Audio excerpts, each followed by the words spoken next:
Welcome to Canterbury Cottage. I'm Sherry and I am so glad you dropped by today.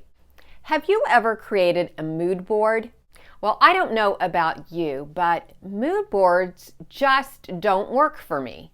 It seems like the more pictures that I pin, the more confused I get about what it is I really want. I think that I do better having real physical objects around me. I'm more inspired by objects than I am by pictures. And so I decided to try an experiment. And that experiment is to create not a mood board, but a mood pile. So I have been wanting to redo my master bedroom in a traditional English country cottage style for a very long time.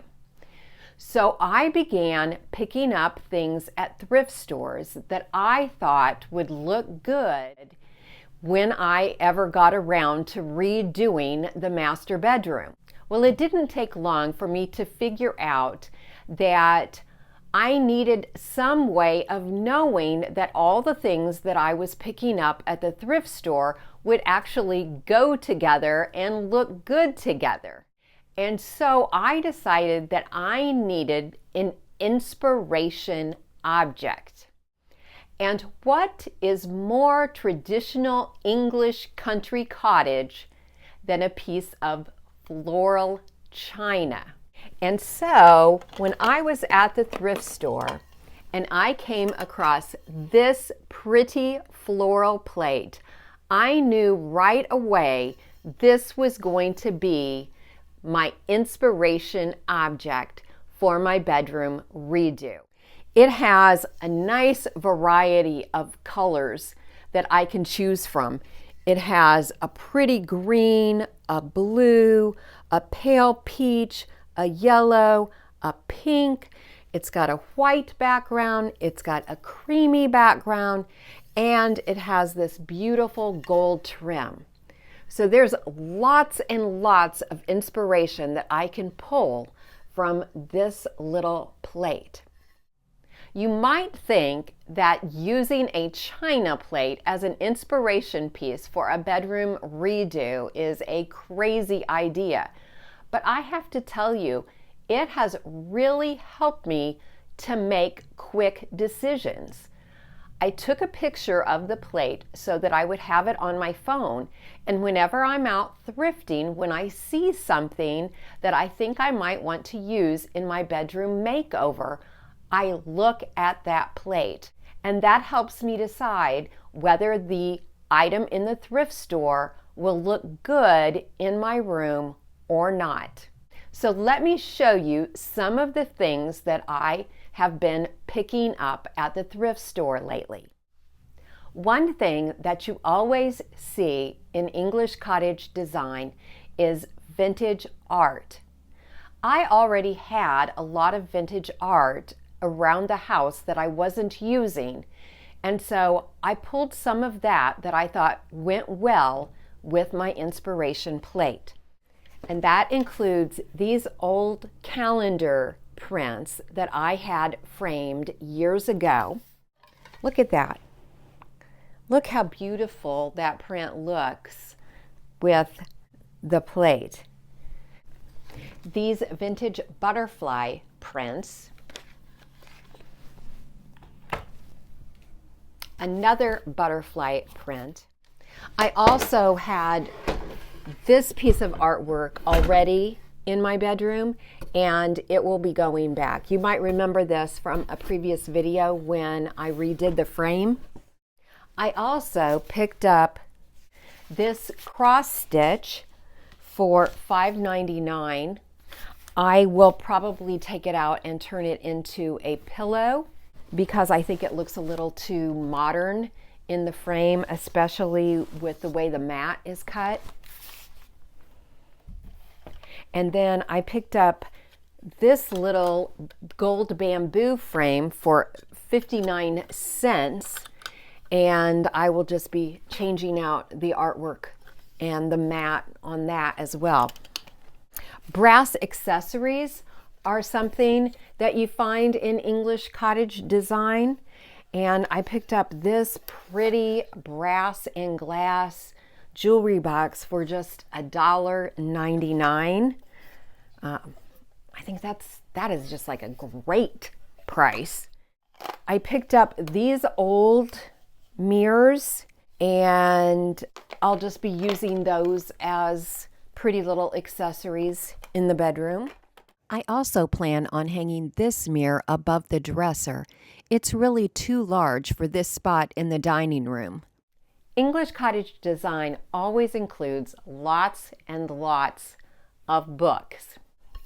Using the color palette of this plate makes it a little bit more challenging to find books that I can use in my bedroom. However, I had this set of children's books. These were actually mine when I was a little girl, and I still have them, and they, again, perfect colors. And I have actually just had these stored away, so I'm super excited that I'm going to be able to have these out and see them as a reminder of when I was growing up. I knew I wanted to have at least a couple baskets in the bedroom, and I found this cute little basket for $2.18 at Goodwill. And I just think it's adorable because it looks like a big log basket, only it's small. So I'm not sure how I'll use it, but I'll put it in the room somewhere. I actually already had this basket, which I thrifted, I don't know, a couple years ago that I had not been using. And log baskets are a common element in English cottage style. And I'm not going to put logs in it because my fireplace is electric, but it will be a great place to store magazines, and I think it'll look super cute next to my faux fireplace. Another element of English cottage style is mismatched, eclectic, patinaed furniture. And I happened across this pretty chair. Look at this. The caning has obviously been redone. The caning is newer than the rest of the chair. $3.78 I paid for this.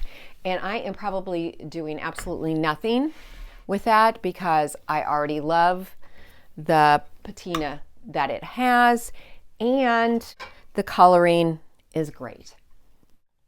Of course, you cannot have a cottage style bedroom without a lot of textiles. I found this chenille bedspread. It's just a twin size bedspread, so I'm not really sure what I'll do with it, but it's a great piece of fabric that I can do something with. $4.99. And I already had these needlepoint pillows. In fact, you might have seen them in the background in videos before, but with the color schemes that I'm using in my family room right now, these weren't fitting in. And so I'm excited that I will be able to use them in the bedroom. And again, perfect coloring. I'm not sure where I bought these. I might have bought them at estate sales, but I do come across needlepoint pillows at thrift stores every once in a while. I also picked up this pillow at the thrift store. All the pillows are the same price at Goodwill. I can't remember. I think maybe $3.18, and baskets are $2.18. But because it was a little bolster pillow, and I liked that the fabric was already kind of faded on it, and so I thought that I might be able to use it. I kind of have an idea where I might be able to put a bolster pillow. Well, you might have noticed something really ugly in the background, and that is this lamp.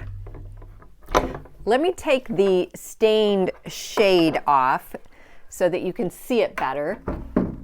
Not nearly so ugly now, but you might think it's still pretty ugly, but that's okay. I think it's quirky. I kind of like it. I really kind of like this ceramic piece on the top. I'm probably going to paint the base. Even though brown furniture is coming back in style and brown wood is commonly found in English cottage style, but I think that it detracts from the ceramic, which I think the ceramic is kind of pretty. And so I want this top part to be the highlight of the lamp. If you've seen my video on Grand Millennial style, you might remember me talking about Nancy Lancaster, the queen of English country cottage style. She says every room should have one ugly thing in it. Well, I don't know about ugly, but I do think this lamp is interesting and quirky. And so I'm going to try to make it work in my bedroom redo. Now I'd like to show you what my bedroom looks like as I begin to plan my bedroom makeover. As you enter from the hallway, there are large closets on the left and right with louvered bifold doors. There's a small alcove with a window and a built-in vanity with a laminate countertop. Next to the alcove is a third closet and the door that leads into the master bath. This wall that sticks out encases the chimney from the downstairs fireplace. I have already removed some of the wall art in preparation for painting the room. I have moved the bed to every possible spot in this room, and this is where I like it best. But the small window behind the headboard presents quite the decorating challenge. I'd love to know your ideas for handling this awkward window placement. As you can see, it's your basic, everything was purchased at Home Goods kind of room. I still have the orangey brown Broyhill dresser that was part of the bedroom set my husband and I bought when we were first married. I'll be making it over today. Here is a list of 15 quintessential elements of English cottage style. I'll be referring to this list quite often as I work on DIY projects for my bedroom makeover. No English cottage is complete without wallpaper. However, having removed wallpaper from every single room of this house, I am not quite ready to re-wallpaper an entire bedroom. So instead, I'm going to create 2 wallpaper panels using the wall art that I already have. I painted over the frame and the picture with a couple coats of chiffon cream chalk paint. After rolling on the third coat of paint, I pressed IOD paint inlays into the wet paint. I smoothed out any wrinkles, then I lightly misted it with water, and then I lightly dabbed the paint inlay with a soft cloth. After applying the inlays over the entire piece of art, I let it dry for a good hour. Then I re-misted the entire piece, let it sit for about 30 seconds, and then easily peeled the paint inlays off. Be sure to save them because you can reuse them up to 4 times. I have a bunch of paint inlays to give away, so be sure to stick around until the end of the video and I'll tell you how you can win some. The paint transfers look like old faded wallpaper, which I like, but if you want more vibrant images, be sure to use mineral-based chalk paint under your paint inlays. Although pretty, these were looking a little too farmhouse for my taste, and so I looked to my plate for inspiration and decided to paint the frame with some gold metallic paint that I had on hand. I think these will look perfect once I get my blue walls painted a creamy white. I still like my Broyhill dresser. It has tons of storage, and I like how the center section bows out a bit. But the wood is just so orange. So for those of you who love natural wood, you're going to hate me, but I'm going to paint it. Unfortunately, the drawers don't come out, so I removed the knobs and gave it a good cleaning with Crud Cutter Gloss Off. Then I began painting it with Rustoleum's Sensible Sage chalk paint. I rolled it on and I brushed it on. Since I was not planning on painting the inside of the cabinets or drawers, I didn't even bother to empty it out. I left the screws for the knobs in their holes so that I would have something to grab onto to open and close the drawers while I painted. I applied 3 coats in all, and when the paint was dry, I lightly distressed the edges with 220 grit sandpaper. Then I applied a coat of clear wax to the entire piece using a Waverly wax brush. Although it was a pretty shade of green, it was more minty green than sagey green, and so I decided to go over the entire piece with some watered-down antiquing wax. I just dipped a wet rag into a bowl with some watered-down antiquing wax, and then rubbed the rag over the entire dresser. Then, using a clean rag, dipped this time in clear wax, I went back over lightening up spots that I thought were too dark. And now for the ugly lamp. I painted the wood base with a couple coats of Dixie Belle's Sawmill Gravy paint. I thrifted this fabric lampshade, which I thought was the perfect size, but it had black trim on it. So I easily ripped it off and hot glued on some blue trim that I purchased at Joann Fabrics for just a few dollars. Oh my goodness, the trim is everything. I think it perfectly accentuates the ceramic piece on the lamp. Even though I haven't finished painting all of the walls in my bedroom, I couldn't resist staging my newly painted dresser. What do you think? Did I capture the essence of my inspiration plate or not? I have always wanted to turn my 1960s vanity area into a window seat. And if I had known how easy it was going to be, I would have done it a long time ago. There were only 4 screws holding the vanity in place, and they came out easily. However, it was snugly fit into the alcove. It was easier for me to lower it to window seat height by pounding it with a mallet than to try to remove it entirely. After lowering it, I made sure that it was perfectly level and then screwed it back into studs in the wall. For cottage appeal, I cut down some spindles from my garage and slid them under the front of the window seat to make it look like it was supported by legs. I used a little construction adhesive to hold it in place. I filled in the gap with caulk, and then I painted the legs, the front of the window seat, and even the front of the laminate with the chiffon cream Rustoleum chalk paint.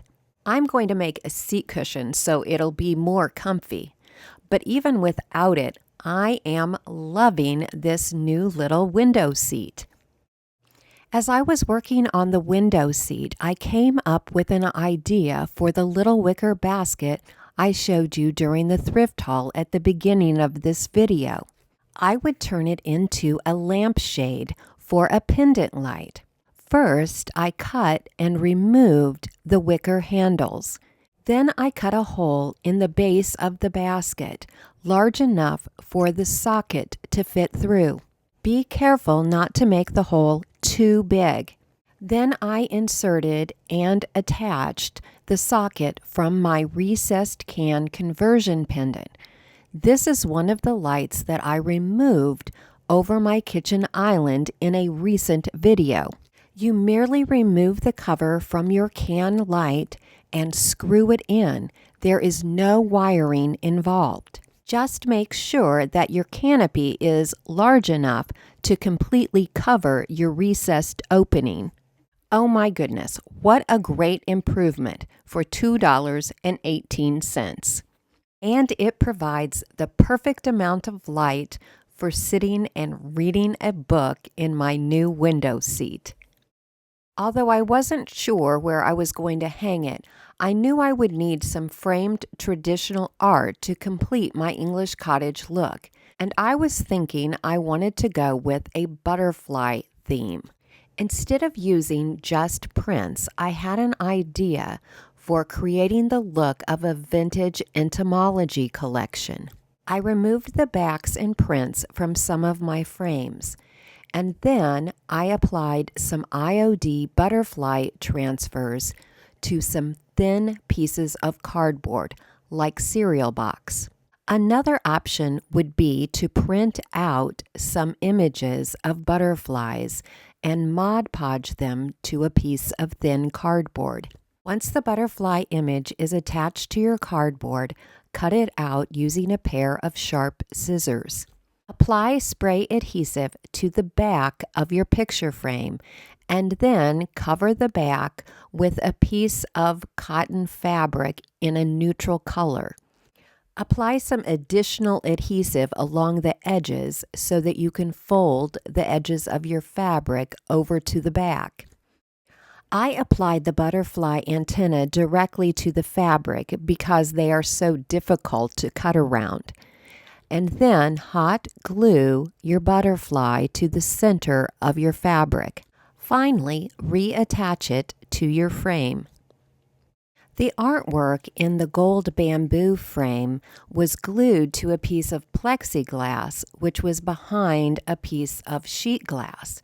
And so I removed the artwork and the glue and applied an IOD transfer directly to the plexiglass. I also cut down an existing print to fit into a smaller frame and printed out a large new butterfly image to put in the larger frame. I'm really pleased with how these turned out. From a distance, the IOD transfer butterflies look real because of the added dimension of the cardboard. If you would like to win a package of the IOD paint inlays, just make sure you're subscribed to my channel and then leave me a comment letting me know which package you would like to receive, the indigo floral or the rose pattern. Well, unfortunately, I wasn't able to finish the bedroom makeover in just 1 week. So I hope you'll come back next week to see the final result. I have so many projects left to complete. I need to create some book storage. I need to make over the fireplace. I need to thrift something more appropriate to put at the end of the bed. I need to change out the bedding and the drapes. And of course, I need to address that awkward small window behind the headboard. And I'm going to do all that without buying anything new. And then I get to do the fun part, which is adding all the final touches. Well, don't forget to comment if you want to be entered to win a package of the IOD paint inlays. That's all for today. Thank you so very much for watching. See you next Tuesday.